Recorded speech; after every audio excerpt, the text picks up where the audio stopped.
ပထမဆုံးအနေနဲ့တော့ကျွန်တော်တို့ Facebook မှာတွေ့တာပေါ့နော်အကြောညာလေးတွေ့တော့စိတ်ဝင်စားပါတယ်တကယ်တမ်းပကြီးကားအစ်စ်ကြည့်ရတာနဲ့အကြောညာမှာကြည့်ရတဲ့ပကြီးကားကွာခြားချက်ရှိတယ် original ကြည့်ရတာကိုကျွန်တော်တို့ကကိုယ်သဘောကျတာပေါ့အဲ့တော့လာရောက်တော့အံ့ဩစရာပကြီးကားပါပဲနော်ဒီဖန်တီးထားတာကိုကျွန်တော်တို့ကအားပေးပါတယ်ဆက်လက်လုပ်ဆောင်ပါလို့ဘောလည်းကြပါတယ်မျိုးလေးပါလေဘာလို့ဒီကာလာမီကအများတန်းရှင်တန်နေမှာပါအဲ့တော့ဆက်လက်ပြီးတော့မှပြသမယ်ဆိုလည်းစိတ်ဝင်စားတယ်နောက်ဘာတွေများထူးထူးဆန်းဆန်းထွက်လာလို့လဲပေါ့နော်အဲ့ဒါကိုစိတ်ဝင်စားပါတယ် CFK ဖွင့်ကြရအောင်အရန်စိတ်ဝင်စားခဲ့တယ်ဘယ်လိုပြောရမလဲ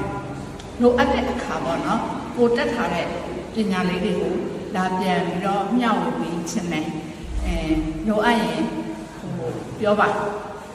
လာတင်ပြီးမှပေါ့ကလေးလေးတွေသူတို့လုံနိုင်တယ်လားပေါ့နော်အဲ့လိုမျိုးလုပ်ပေးချင်တယ်ကောင်းပါလေဒီလိုပြတ်ဝေးလုပ်ပြီးဆိုတဲ့အကြောင်းကျွန်တော်ခုနောက်လာမယ့်ကလေးတွေအတွက်လည်းသူတို့ဘောနော်ဒါ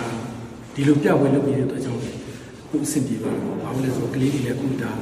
လူရည် summer class ပါတယ်ဆိုရင်လည်းသူတင်နေကြတယ်နော်အဲ့တော့ကျွန်တော်တို့ကလည်းဒါမျိုးကြီးဖြစ်စေချင်တယ်ကျွန်တော်ကလည်းကျွန်တော်ကိုယ်တိုင်ကလည်းဆွဲတယ်ဆိုတော့ရတာဆိုအစုံဆွဲတယ်ဆိုတော့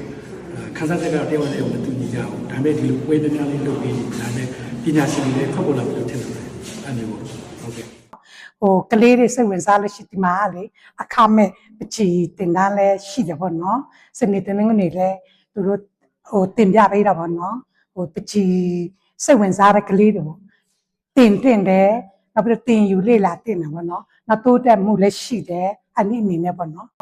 အမကလည်းကလောရပဲပေါ့နော်ဒီကလောကအမတို့နဲ့တည်ပြီးတော့ဒီဘက်ကိုလာကြည့်ဖို့ဖိတ်ခေါ်လို့ရောက်လာနေတာပေါ့နော်ပထမဦးဆုံးပေါ့ကိုကတော့ခုမှပထမဆုံးရောက်တာပေါ့နော်ကြည့်လိုက်ချိန်မှာ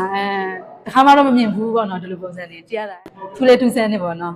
ကိုအမြင်နဲ့ကြည့်မယ်ဆိုလို့ရှိရင်တယောက်နဲ့တယောက်တော့မတူနိုင်ဘူးပေါ့နော်ဒီပချီပြရဲ့ကြည့်တဲ့အခါမှာဆိုရင်စိတ်ထဲမှာပျော်ရွှင်စရာလည်းကောင်းတယ်ပြီးလို့ရှိရင်စိတ်ဝင်စားစရာလည်းကောင်းတယ်ဒီပချီပြပွဲကိုကြည့်ပြီးတဲ့အခါမှာဆိုရင်တကယ်ပဲစိတ်ကျေနပ်မှုအားရမှုရှိတယ်တယောက်နဲ့တယောက်ဆွဲထားတာလည်းမတူဘူးနောက်တစ်ပွဲလာတော့မယ်ဆိုရင်အရင်စိတ်ဝင်စားတယ်ရင်ခုန်တယ်ဘာလို့လဲဆိုတော့ဘလို့ပြပွဲလေးတွေဘလို့အရာလေးတွေဆွဲပြီးတော့ဘလို့အရာလေးတွေတွားကြည့်ရမလဲဘလို့ခန်းစားချက်လေးနဲ့ဆွဲထားရမလဲဆိုတော့အဲ့ဒါကိုလာရောက်ပြီးကြည့်ရှုပြီးအားပေးရဖြစ်ပါတယ်ရှင်